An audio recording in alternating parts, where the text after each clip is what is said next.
Venky Malleswari kitchen స్వాగతం అండి. ఈరోజు మనం చేసుకోబోయే రెసిపీ రవ్వ లడ్డు చేస్తున్నానండి. ఇప్పటికీ మీకు అర్థమై ఉంటుంది. ఇదిగోండి రవ్వ లడ్డూకి తయారీ విధానం అంతా కూడా ఇంగ్రీడియంట్స్ అంతా కూడా పర్ఫెక్ట్గా చూపిస్తున్నానండి. ఇవి రోజు శ్రీకృష్ణాష్టమి సందర్భంగా స్వామిల వారికి ప్రసాదం తయారు చేస్తున్నానండి. ఈ రకంగానే మీకు అందరికీ కూడా నా సబ్స్క్రైబర్స్కి మీకు అందరికీ కూడా పేరు పేరున స్వామిల వారిని దండం పెట్టుకుంటున్నానండి. పేరు పేరున అందరికీ కూడా శ్రీకృష్ణాష్టమి శుభాకాంక్షలు అండి. అందరూ బాగుండాలండి అని కోరుకుంటున్నాను భగవంతుడిని. మీరు కొత్తగా చూసిన వారందరూ కూడా సబ్స్క్రైబ్ చేసుకోండి. మంచి మంచి వీడియోలన్నీ వస్తూ ఉంటాయండి. మీకు సింపుల్గా రెసిపీస్ అయినా ఏదైనా స్వీట్స్ అయినా కానీ ఏదైనా సరే తక్కువ టైంలోనే నేను సింపుల్గా అన్ని క్వాంటిటీతో మీకు మెజర్మెంట్ అంతా మెజర్ చేసి చక్కగా చూపిస్తూ ఉంటానండి. ఏదైనా అర్థం అవ్వకపోతే మీరు కామెంట్ సెక్షన్లో కామెంట్ పెట్టండి. మీకు ఏది రెసిపీ అయినా కావాలితే నేను చేసి చూపిస్తానండి. ఇప్పుడు రవ్వ లడ్డు తయారీ విధానం చూపిస్తున్నానండి స్వామిల వారికి. ఇప్పుడు దానికి కావాల్సిన ఇంగ్రీడియంట్స్ చెప్తున్నాను. పావు కేజీ ఒక అరచినొక తీసుకున్నానండి. ఇది ఉప్మా రవ్వ, సూజీ రవ్వ అని కూడా అంటారు. పావు కిలో తీసుకున్నాను. పంచదార వచ్చి 200 గ్రాములు తీసుకున్నానండి. 1 బౌల్ ఉప్మా రవ్వ తీసుకున్నాను. కొద్ది వెలుతుగా ఇదిగోండి బౌల్లో కొద్ది వెలుతుగా పంచదార తీసుకున్నానండి. పావు కేజీ కూడా వేసేసుకోవచ్చండి. షుగర్ తినడం బట్టి వేసుకోండి మీరు పంచదార. నేనైతే ఇలా వేస్తూ ఉంటాను ఇప్పుడుని. పావు కేజీది 200 గ్రాములు ఇది తీసుకున్నాను. ఒక చిన్న బౌలు పచ్చి కొబ్బరి తురుముకున్నానండి. చాలా బాగుంటుంది. ఇలాగా ముక్కలు తీసుకుని మిక్సీ చేసుకున్నాను. ఇదిగోండి ఒక 20 కిస్మిస్ తీసుకున్నానండి. డ్రై ఫ్రూట్స్ ఎంత వేస్తే అంత బాగుంటుందండి. ఒక 20 జీడిపప్పు తీసుకున్నాను. ఒక 6 ఇలాచి యాలకులు తీసుకున్నానండి. కొంచెం పౌడర్ చేసుకోవాలండి. 1 టేబుల్ స్పూన్ షుగర్ వేసుకుని పంచదార కొద్ది గ్రైండ్ పెట్టుకోండి. ఇది పొడులాగా చూపిస్తాను ఇప్పుడు ఎలా చేస్తున్నాను. 50 గ్రాముల ఆవు నెయ్యి తీసుకున్నానండి. స్వామిల వారికి ఆవు నెయ్యి చాలా మంచిదండి. ప్రసాదంలో ప్రతిదానికి ఆవు నెయ్యి చూపిస్తున్నారు అనుకుంటారు. దేవుడి ప్రసాదాల్లో ఆవు నెయ్యి వేయడం వల్ల చాలా మంచిదండి. అందువల్ల నేను అలా చూపిస్తున్నాను. 50 గ్రాముల ఆవు నెయ్యి, ఒక చిన్న బౌలు పాలు తీసుకున్నానండి. పాలు కొంచెం తక్కువ వేసుకుంటే నిలవ ఆగుతాయండి. నేను తక్కువ రెసిపీ చూపిస్తున్నాను కనుక కొంచెం తక్కువ పాలు కలుపుతున్నాను. ఒక 1 వీక్ దాకా ఉంటాయండి. 10 డేస్ దాకా ఏం పర్లేదు, చాలా బాగుంటాయండి. టేస్టీగా ఎలా తయారు చేయాలి, ఇప్పుడు ఈ వేయించడం నూకవి కూడా మొత్తం రవ్వ లడ్డులు ఎలా తయారు చేస్తాననేది వీడియో స్పష్టంగా చేస్తున్నానండి, గమనించండి. దరసరి మందపాటి కళాయి పెట్టుకున్నానండి. వేయించాలి కదండి ఉప్మా రవ్వ, అందువల్ల కొంచెం దరసరిగానే ఉండాలండి. ఇది ముందు డ్రై ఫ్రూట్స్ వేపుదామండి. ఇంకోండి కళాయి వీటెక్కింది. డ్రై ఫ్రూట్స్ వేపుదాము. 2 టేబుల్ స్పూన్ ఆవు నెయ్యి వేసానండి. ఇప్పుడు ఇదిగోండి జీడిపప్పు తీసుకున్నాం కదండి, జీడిపప్పు వేసాను. బాగా వేయించుకుందామండి.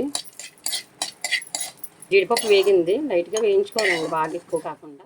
అదే నెయ్యిలో ఇదిగోండి కిస్మిస్ ఉన్నాయి కదండి, ఇవి కూడా వేయించుకోవాలి. కిస్మిస్ చూసారా, ఇదిగోండి ఇలా గోల్డ్ కలర్లో వచ్చింది కదండి కిస్మిస్. తీసేద్దామండి. ఇది కూడా సిమ్లోనే చేసుకోండి. మొత్తం ప్రాసెస్ అంతా కూడా స్లోలోనే పెట్టుకొని చేసుకోండి. ఇదిగోండి ఈ రకంగా వేగాలి. కిస్మిస్ తీసేస్తున్నాను. నెయ్యి ఉంది కదండి, నెయ్యి కొద్ది వేద్దాం. ఇప్పుడు రవ్వ వేయించాలండి, అందువల్ల ఇదిగోండి కొద్ది నెయ్యి వేసాను. రవ్వ తీసుకున్నాం కదండి, ఉప్మా రవ్వ జల్లించుకున్నానండి. చక్కగా జల్లించుకోవాలి. జల్లించుకుని తీసుకున్నాను.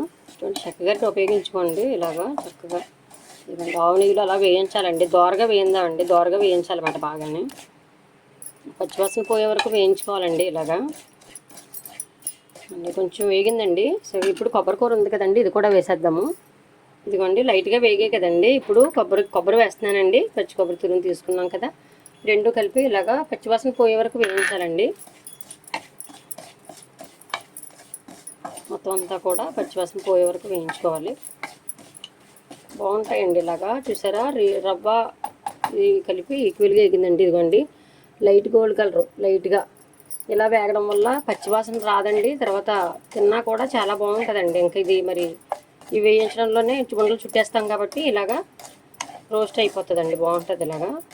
ఇదిగోండి కొబ్బరికూర కూడా ఏమీ కూడా పచ్చివాసన లేకుండా ఇది రెండు కూడా ఈక్వల్గా ఎగిపోయండి, బాగున్నాయి. ఇప్పుడు దీంట్లోకి ఇలాచీ పౌడర్ తీసుకున్నాం కదండి, స్టవ్ స్లోలోనే పెట్టుకున్నానండి. మళ్ళీ ఇలాచీ పౌడర్ కూడా వేసేస్తున్నానండి. రెండు కూడా మిక్సీ షుగర్ పెట్టుకున్నాను కదా. ఇవ్వండి ఇలాచీ పౌడర్ కూడా వేసాను కదండి. ఇవ్వండి పంచదార తీసుకున్నాం కదండి, ఈ స్లోలోనే బాగా స్లిమ్లో ఉండగానే షుగర్ కూడా వేసేస్తున్నానండి. పంచదార కూడా వేసాను.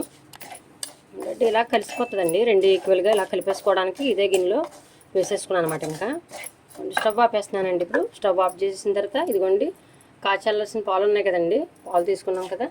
ఇప్పుడు కొద్ది ఇలాగా పాలు అలా వేసుకోవడమేనండి. స్టవ్ మాత్రం ఆఫ్ చేసి వేసుకోండి. పాలు మనకి ఎన్ని కావాలి తన్నేనండి, ఉండా చుట్టీలాగా అవ్వాలంతే. ఇదిగోండి మొత్తం అంతా కూడా అయిపోయింది. ఆవునే ఉంది కదండి, ఇంకా కొంచెం మిగిలింది, ఇది కూడా వేసేస్తున్నాను. ఇప్పుడు గిన్నెలోకి వేసేసుకుందామండి. డ్రై ఫ్రూట్స్ కూడా వేసేసుకుని ఒక గిన్నెలో వేసేసుకుందాము. డ్రై ఫ్రూట్స్ కూడా వేసేస్తున్నానండి. గిన్నెలో వేసేసుకుందాము. పంచదార మాత్రం సన్న పంచదార తీసుకోండి, మూటకి మళ్ళీ కొంచెం బాగోదండి అంతకని. ఇదిగోండి చూసారా, ఇదిగోండి ఇలాగా, ఇదిగో చూసారా ముద్ద, ఇలా అలా ముద్ద అవ్వాలండి. అదిగోండి అలాగా ఆ రకంగానే గట్టిపడిపోతాయండి ఇవి. స్టవ్ అయితే ఇందాక ఆపేసుకున్నాను, ఆ వీటి మీద లైట్గా వేపేస్తున్నాను అన్నమాట. ఇదిగోండి మొత్తం అంతా కూడా ఒక పళ్ళెంలో వేసేసుకున్నానండి. ఆ వేడి మీద మొత్తం అంతా కూడా తయారు చేసింది పట్టుకొచ్చి ఇదిగోండి ఒక పళ్ళెంలో వేసేసుకుని చల్లారుస్తున్నాను.